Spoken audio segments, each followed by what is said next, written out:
Bonjour et bienvenue dans cette nouvelle capsule. Aujourd'hui, on va parler de la notation abrégée du jeu d'échecs. Premièrement, la notation abrégée du jeu d'échecs, ça ressemble à ça. Deuxièmement, à quoi ça sert? Donc, vous allez avoir besoin pour noter vos parties lors des tournois ou encore pour lire des livres du jeu d'échecs où les exercices et les parties sont notés de cette façon-là. Maintenant qu'on a compris c'est quoi et à quoi ça sert, on va regarder comment ça marche. Alors, premièrement, chacune des cases a une adresse qui fait l'intersection entre l'axe des X et l'axe des Y de l'échiquier. Sur l'axe des X, nous avons des lettres de petit a à petit h et sur l'axe des Y, nous avons des numéros de 1 à 8. Donc cette case par exemple sera nommée E4. Celle-ci, G5, et ainsi de suite. Nous avons 32 pièces et chacune est nommée par son initiale. Exemple, la tour c'est T majuscule, le cavalier c'est C majuscule, le fou c'est F majuscule, le roi c'est R majuscule, la dame c'est D majuscule.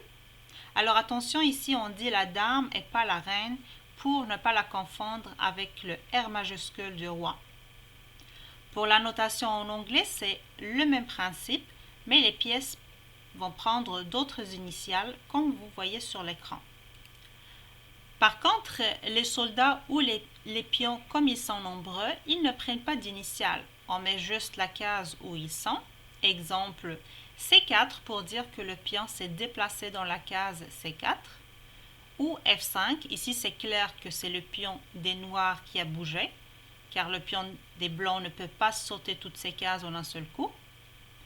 Pour noter ce coup des blancs, on écrit C majuscule F3.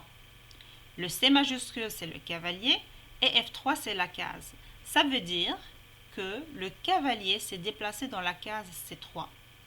Et ainsi de suite. Pour indiquer une capture, on ajoute un petit X, par exemple. Le fou C5 prend ici.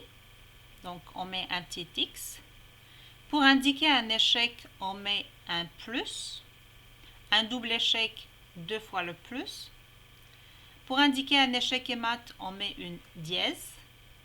Pour indiquer le petit roc, on met un double 0 ou double O avec un tiret au milieu.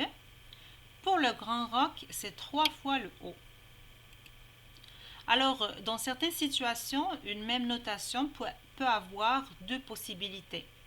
Comme par exemple ici, si j'écris CG5, il peut s'agir du cavalier du E6 comme il peut s'agir du cavalier du F3. Alors, pour préciser lequel des deux, j'ajoute un petit F. De cette façon-là. Dernière chose, on peut ajouter devant la notation d'un coup un petit point d'exclamation pour dire un joli coup, ou deux fois si c'est un très joli coup.